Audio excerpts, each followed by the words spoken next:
जय हिंद दोस्तों, Sandeep tricky math special YouTube channel में आप सभी का स्वागत है।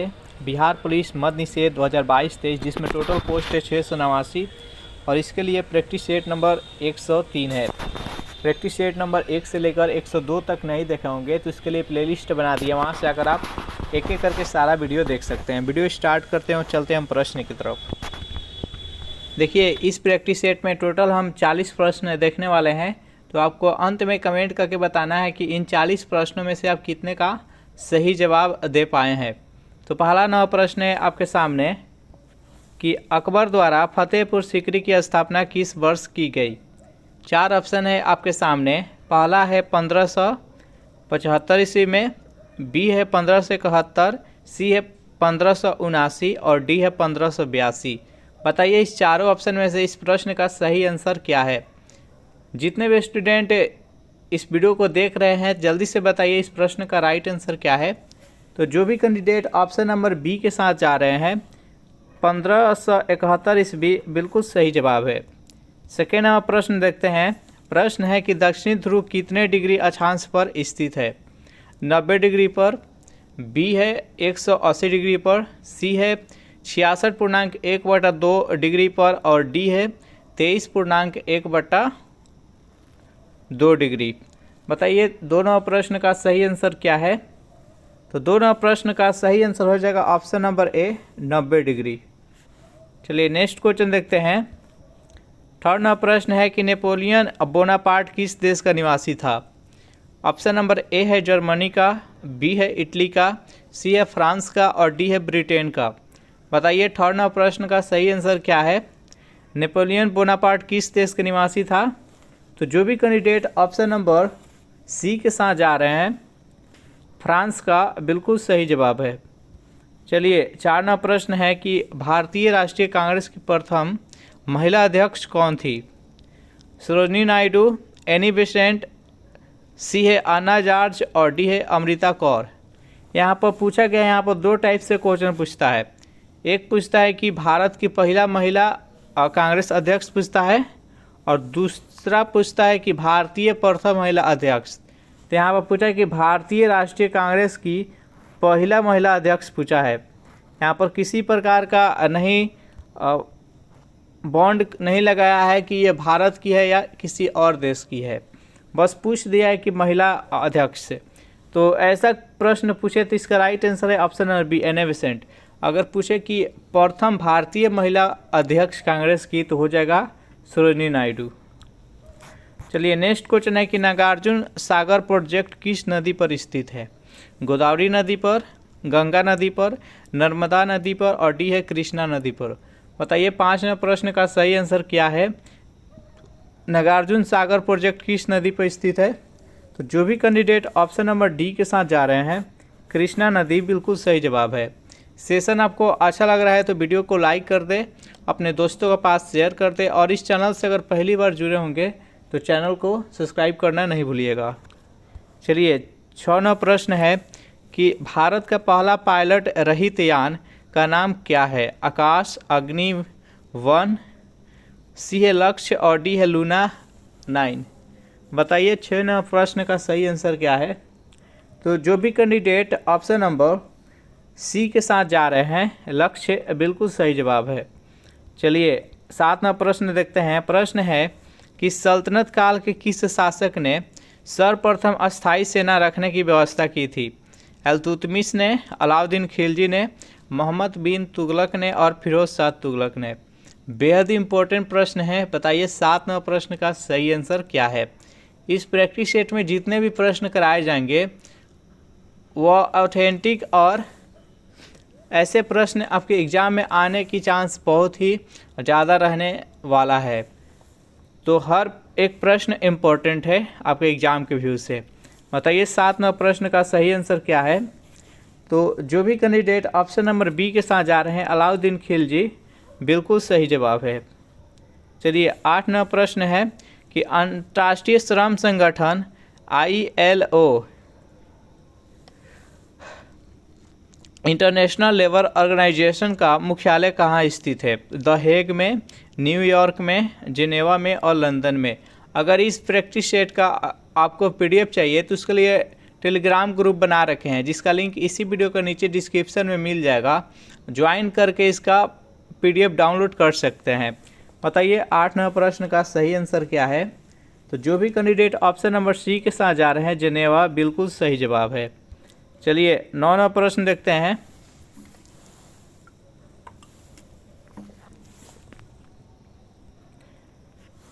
आपसे रिक्वेस्ट है कि अधिक से अधिक स्टूडेंट को जोड़ने का प्रयास कीजिए, इस वीडियो को ज़्यादा से ज़्यादा फैलाइए।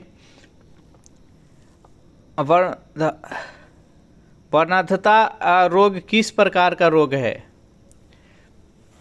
बताइए वर्णांधता रोग किस प्रकार का रोग है। संक्रामक रोग है, अनुवांशिक रोग है, अपार्जित रोग है और इनमें से कोई नहीं। तो जो वर्धांता रोग होता है यह एक अनुवांशिक रोग होता है। अनुवांशिक रोग यानी एक पीढ़ी से दूसरे पीढ़ी यह बढ़ता है, यानी अगर पिताजी का यह रोग है तो उसके पुत्र का भी रोग होगा, फिर उसके पुत्र का भी रोग होगा। वर्धांता रोग क्या होता है, इसे कलर ब्लाइंडनेस भी बोलते हैं इंग्लिश में। इसमें क्या होता है कि ग्रीन और रेड में कोई फ़र्क ही नहीं पड़ता है, उसको दोनों एक ही कलर दिखता है। तो इसका राइट आंसर है ऑप्शन नंबर बी। चलिए 10 प्रश्न देखते हैं कि भारत में सर्वप्रथम गठित सहकारी समितियां कौन सी थी। बताइए 10 प्रश्न का सही आंसर क्या है। कृषि सहकारी समितियां, दूध सहकारी समितियां, चीनी सहकारी समितियां और वस्त्र सहकारी समितियां। बताइए 10 प्रश्न का सही आंसर क्या है। इस प्रश्न का सही आंसर हो जाएगा ऑप्शन नंबर ए, कृषि सहकारी समितियां। बताइए 11 प्रश्न है कि विक्टोरिया द्वीप किस महासागर में स्थित है। ऑप्शन नंबर ए है प्रशांत महासागर, बी है अटलांटिक महासागर, सी है हिंद महासागर और डी है इनमें से कोई नहीं। जल्दी से बताइए कि विक्टोरिया द्वीप किस महासागर में स्थित है। तो जो भी कैंडिडेट ऑप्शन नंबर ए बता रहे हैं प्रशांत महासागर, बिल्कुल सही जवाब है। चलिए 12 प्रश्न देखते हैं। गोमतेश्वर की मूर्ति कहाँ स्थित है। वाराणसी में, मथुरा में, श्रवण बेलागोला में, दीदारगंज में। बताइए 12 प्रश्न का सही आंसर क्या है। तो इस प्रश्न का सही आंसर हो जाएगा ऑप्शन नंबर सी, श्रवण बेलगोला में। चलिए 13 प्रश्न है कि बाबर का मकबरा कहाँ स्थित है। दिल्ली में, आगरा में, लाहौर में और काबुल में। बताइए बेहद इम्पोर्टेंट प्रश्न है। बाबर का मकबरा कहाँ स्थित है। मुगल वंश के संस्थापक कौन था। तो बाबर था। ये इब्राहिम लोदी को 1526 ईस्वी में पानीपत के प्रथम युद्ध में हराकर और मुगल साम्राज्य का स्थापना किया था। तो बाबर का मकबरा कहाँ है। तो 13 प्रश्न का राइट आंसर है ऑप्शन नंबर डी, काबुल यानी अफगानिस्तान में है। 14 प्रश्न है कि सर क्रीक कहाँ स्थित है। कच्छ के रण में, असम में, मध्य प्रदेश में और छत्तीसगढ़ में। बताइए 14 प्रश्न का सही आंसर क्या है। सर क्रीक कहाँ स्थित है। तो जो भी कैंडिडेट ऑप्शन नंबर ए बता रहे हैं कच्छ के रण, बिल्कुल सही जवाब है। चलिए 15 प्रश्न है कि निगम कर किस कर के अंतर्गत आता है। केंद्र सरकार के प्रत्यक्ष कर, राज्य सरकार के प्रत्यक्ष कर, केंद्र सरकार के अप्रत्यक्ष कर और राज्य सरकार के अप्रत्यक्ष कर। बताइए 15 प्रश्न का राइट आंसर क्या है। निगम कर किस प्रकार के कर के अंतर्गत आता है। इस प्रश्न का सही आंसर है ऑप्शन नंबर ए, केंद्र सरकार के प्रत्यक्ष कर। नेक्स्ट यहाँ पर 16 प्रश्न है कि 1942 ईस्वी में टोक्यो में इंडियन इंडिपेंडेंस लीग की स्थापना किसने की थी। सुभाष चंद्र बोस ने, श्यामजी कृष्ण वर्मा ने, राज बिहारी बोस ने और तारकनाथ दास ने। बताइए 16 प्रश्न का राइट आंसर क्या है। तो 1942 में टोक्यो में इंडियन इंडिपेंडेंस लीग की स्थापना राज बिहारी बोस के द्वारा किया गया था। इस प्रश्न का राइट आंसर है ऑप्शन नंबर सी। नेक्स्ट यहाँ पर 17 प्रश्न है। कोपेनहेगन किस देश की राजधानी है। डेनमार्क की, पोलैंड की, नॉर्वे की और नीदरलैंड की। तो कोपेनहेगन किस देश की राजधानी है, जल्दी से बताइए। 4 यहाँ पर देश का नाम दिया गया है। 17 प्रश्न का राइट आंसर है ऑप्शन नंबर ए, डेनमार्क की राजधानी कोपेनहेगन है। नेक्स्ट 18वां प्रश्न है कि अन्नपूर्णा पर्वत शिखर किस देश में स्थित है? भारत में, नेपाल में, पाकिस्तान में, अफगानिस्तान में? जल्दी से बताइए, अन्नपूर्णा पर्वत शिखर किस देश में स्थित है? 18वां प्रश्न का राइट आंसर है ऑप्शन नंबर बी, नेपाल में। नेक्स्ट 19वां प्रश्न है कि प्रथम भारतीय नोबेल पुरस्कार विजेता रविंद्रनाथ टैगोर को साहित्य के क्षेत्र में किस वर्ष नोबेल पुरस्कार दिया गया था? किस पुस्तक के लिए दिया गया था? तो गीतांजलि के लिए दिया गया था। बताइए इस प्रश्न का सही आंसर क्या है? 1911 में, 1912 में, 1913 में और 1914 में। प्रथम भारतीय और एशिया के ये प्रथम थे रविंद्रनाथ टैगोर जिसे साहित्य के क्षेत्र में नोबेल पुरस्कार मिला था। बताइए किस वर्ष दिया गया था? इस प्रश्न का राइट आंसर है ऑप्शन नंबर सी, 1913 ईस्वी में। नेक्स्ट 20वां प्रश्न है कि 1582 ईस्वी में दीन ए इलाही की घोषणा किस मुगल शासक के द्वारा की गई थी? अकबर के द्वारा, जहांगीर के द्वारा, शाहजहां के द्वारा, इनमें से कोई नहीं। बताइए 20वां प्रश्न का सही आंसर क्या है? 1582 में दीन ए इलाही की घोषणा किस मुगल शासक द्वारा किया गया था? तो 20वां प्रश्न का राइट आंसर है ऑप्शन नंबर ए, अकबर के द्वारा। चलिए नेक्स्ट यहाँ पर 21वां प्रश्न है कि बी.डी. सावरकर ने 1904 में अभिनव भारत की स्थापना कहाँ की थी? सिंगापुर में, भारत में, लंदन में और टोक्यो में? बताइए इस प्रश्न का सही आंसर क्या है? इस प्रश्न का सही आंसर है option number C, London. Next question है कि अमर्त्य सेन को सन 1998 में किस क्षेत्र के लिए नोबेल पुरस्कार प्रदान किया गया था? अर्थशास्त्र के लिए, चिकित्सा के क्षेत्र में, शांति के क्षेत्र में और साहित्य के क्षेत्र में? बताइए इस प्रश्न का सही आंसर क्या है? तो अमर्त्य सेन को 1998 ईस्वी में अर्थशास्त्र के क्षेत्र में नोबेल पुरस्कार दिया गया था। क्रियोलाइट किस धातु का अयस्क है? शीशा का, लोहा का, एल्यूमिनियम का और तांबा का? बताइए 23वां प्रश्न का राइट आंसर क्या है? तो इस प्रश्न का सही आंसर हो जाएगा ऑप्शन नंबर सी, एल्यूमिनियम का। पीलिया रोग से संबंधित अंग है, यानी पीलिया रोग जब किसी व्यक्ति को जॉन्डिस या पीलिया रोग बोलते हैं तो उससे कौन सा शरीर के अंग ग्रसित होता है आपको बताना है। यकृत, फेफड़े, गला और इनमें से कोई नहीं। बताइए इस 24वें प्रश्न का राइट आंसर क्या है? तो जो भी कैंडिडेट ऑप्शन नंबर ए के साथ जा रहे हैं, यकृत बिल्कुल सही जवाब है। नेक्स्ट यहाँ पर है कि सोनार का प्रयोग किसके द्वारा किया जाता है? गोताखोरों के द्वारा, तट रक्षकों के द्वारा, नौचालकों के द्वारा और सेना द्वारा? बताइए इस प्रश्न का सही आंसर क्या है? सोनार का प्रयोग किसके द्वारा किया जाता है? तो 25वां प्रश्न का राइट आंसर है ऑप्शन नंबर सी, नौचालकों के द्वारा। चलिए नेक्स्ट यहाँ पर 26वां प्रश्न देख लेते हैं। अकबर ने जजिया कर की समाप्ति किस वर्ष की थी? 1561 ईस्वी में, 1562 ईस्वी में, 63 और 64 ईस्वी में? बताइए, बेहद इंपॉर्टेंट प्रश्न है। इस प्रश्न का सही आंसर क्या है? सेशन आपको अच्छा लग रहा है तो वीडियो को लाइक कर दे और अपने दोस्तों के पास शेयर कर दे। और इस चैनल से अगर पहली बार विजिट कर रहे हैं या इस चैनल पर पहली बार आए हैं तो इस चैनल को सब्सक्राइब कर ले। बताइए 26वां प्रश्न का राइट आंसर क्या है? तो अकबर ने जजिया कर कब समाप्त किया था? तो 1564 ईस्वी में। नेक्स्ट यहाँ पर 27वां प्रश्न है कि टिबिया नामक हड्डी कहाँ पाई जाती है? ऑप्शन नंबर ए है खोपड़ी में, पैर में, हाथ में और गर्दन में? बताइए इस प्रश्न का सही आंसर क्या है? टिबिया नामक हड्डी कहाँ पाया जाता है? तो 27वां प्रश्न का सही आंसर है ऑप्शन नंबर बी, यानी पैर में। नेक्स्ट प्रश्न है कि टीकाकरण की खोज किसने की? एडवर्ड जेनर ने, जोनस साल्क ने, लुई पास्चर ने और इनमें से कोई नहीं? बताइए टीकाकरण की खोज किसने किया?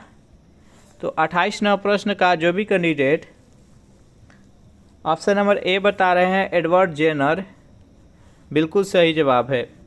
नेक्स्ट है कि ट्रिप्सिन का निर्माण कहाँ होता है? यकृत में, अग्नाशय में, लार ग्रंथिया में? इनमें से कोई नहीं? बताइए 29वां प्रश्न का राइट आंसर क्या है? ट्रिप्सिन का निर्माण कहाँ होता है? तो 29वां प्रश्न का जो भी कैंडिडेट ऑप्शन नंबर बी के साथ जा रहे हैं, अग्नाशय, बिल्कुल सही जवाब है। चलिए 30वां प्रश्न देख लेते हैं। मदर टेरेसा को किस वर्ष नोबेल पुरस्कार प्रदान किया गया था? 1968 में, 1971 में, 1975 और 1979 में।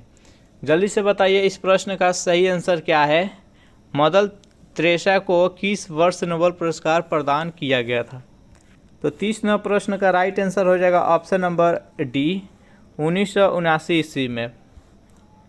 यहाँ पर हम 3 नोबेल पुरस्कार देख चुके हैं। एक रविन्द्रनाथ टैगोर को कब दिया गया था? 1913 में। उसके बाद मदर टेरेसा को 1979 ईस्वी में। फिर अमर्त्य सेन अर्थशास्त्र के क्षेत्र में 1998 ईस्वी में। सब ईस्वी याद रखिएगा। अकबर ने अपनी राजधानी का परिवर्तित कर आगरा से फतेहपुर सीकरी किस वर्ष की थी?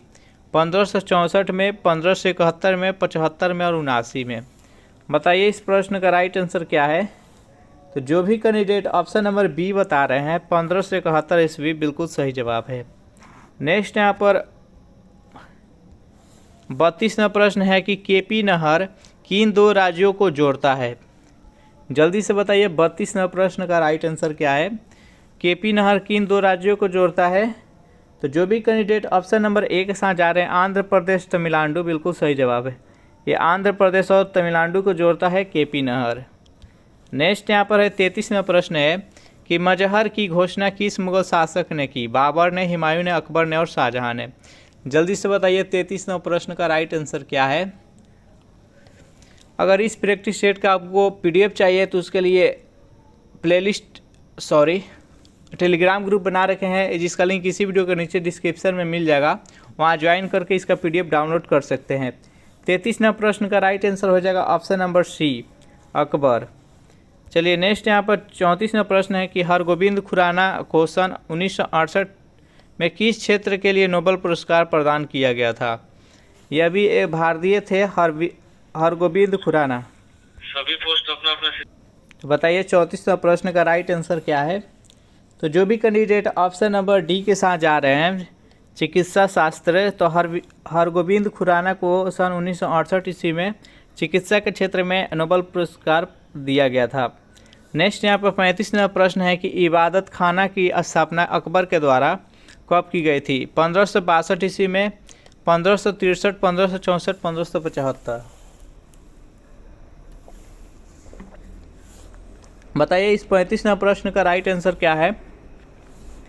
तो जो भी कैंडिडेट ऑप्शन नंबर डी के साथ जा रहे हैं 1575 ईस्वी, इबादत खाना की स्थापना 1575 ईस्वी में अकबर के द्वारा किया गया था।